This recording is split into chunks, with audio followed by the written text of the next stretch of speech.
തൃത്താല നിയോജക മണ്ഡലം സമഗ്ര വിദ്യാഭ്യാസ പദ്ധതിയായ എൻലൈറ്റിൻ്റെ വിജയോത്സവം 2024 കൂറ്റനാട് ഗാമിയോ കൺവെൻഷൻ സെൻ്ററിൽ നടന്നു. കഴിഞ്ഞ അധ്യയന വർഷം SSLC+2 പരീക്ഷകളിൽ മുഴുവൻ വിഷയങ്ങൾക്കും A+ നേടിയ കുട്ടികളെയും ഉന്നത വിജയം നേടിയ സ്കൂളുകളെയും തൃത്താലയുടെ MLAയും കേരളത്തിൻ്റെ തദ്ദേശ സ്വയംഭരണ എക്സൈസ് പാർലമെൻ്ററി കാര്യമന്ത്രിയുമായ ശ്രീ MB രാജേഷ് അനുമോദിച്ചു.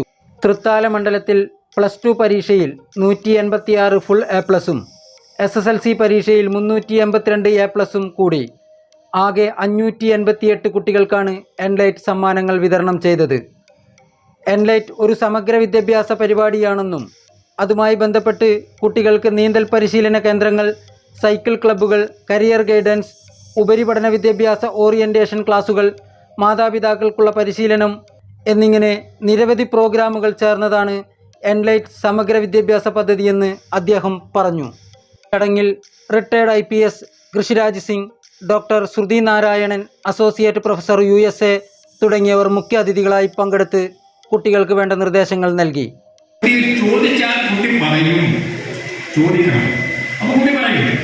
ചെറിയ വിഷയമാണെങ്കിൽ ചിലപ്പോൾ കുട്ടി പറയും, അമ്മ ഇനിയും ഞാൻ ചെയ്യുന്നില്ല. പക്ഷെ ചിലപ്പോൾ ഈ കുട്ടി കുറേ ദിവസമായിട്ട് കഴിക്കുന്നു, അമ്മ എന്താണ് ചെയ്യുന്നത്? എത്രയും പെട്ടെന്ന് സ്കൂളിൻ്റെ കൗൺസിലറോ ഇല്ലെങ്കിൽ വേറെ കൗൺസിലറുടെ അടുത്ത് കൊണ്ടുപോയി കുട്ടിയെ ചികിത്സിക്കണം. കൗൺസിലർ ഇത് യൂണിവേഴ്സിറ്റിയുടെ ഒഫീഷ്യൽ സുവനീറാണ്. ഇത് യൂണിവേഴ്സിറ്റി ഒരാൾക്ക് കൊടുക്കുന്നെങ്കിൽ അത് അത്യപാരമായ ആദരവിൻ്റെ ഫലമായിട്ട് കൊടുക്കുന്ന ഒരു ഉപഹാരമാണ്. ഇത് ഇന്ന് ശ്രീ രാജേഷ് സാറിനെ കൈമാറാൻ സാധിക്കുന്നത് എനിക്ക് അത്രയധികം സന്തോഷമുണ്ട്. കാരണം അദ്ദേഹത്തിൻ്റെ വിഷൻ, ഇതിന് പുറകിൽ പ്രവർത്തിക്കുന്ന അദ്ദേഹത്തിൻ്റെ വിഷൻ എനിക്ക് ഒരുപാട് ആദരവുണ്ട്. ഇത്തരം വിഷനറീസിനെയാണ് നമുക്ക് നമ്മുടെ എഡ്യൂക്കേഷണൽ സെക്ടറിൽ ആവശ്യമുള്ളത്.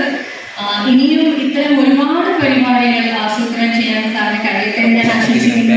അതിൽ പാർട്ടിസിപ്പേറ്റ് ചെയ്യാൻ എനിക്കൊരു അവസരമുണ്ടെങ്കിൽ തീർച്ചയായും ഞാൻ കാണും.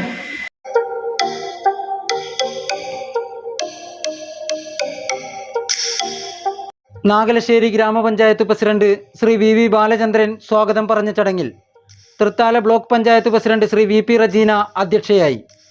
ഗ്രാമപഞ്ചായത്ത് പ്രസിഡന്റുമാർ, ജില്ലാ പഞ്ചായത്ത് പ്രതിനിധികൾ, ബ്ലോക്ക് പഞ്ചായത്ത് ജനപ്രതിനിധികൾ, സ്കൂൾ പ്രിൻസിപ്പൽമാർ, വിദ്യാഭ്യാസ മേഖലയിലെ വിവിധ ഉദ്യോഗസ്ഥർ, രാഷ്ട്രീയ, സാമൂഹിക, സാംസ്കാരിക പ്രതിനിധികൾ എന്നിവർ പങ്കെടുത്ത് സംസാരിച്ചു.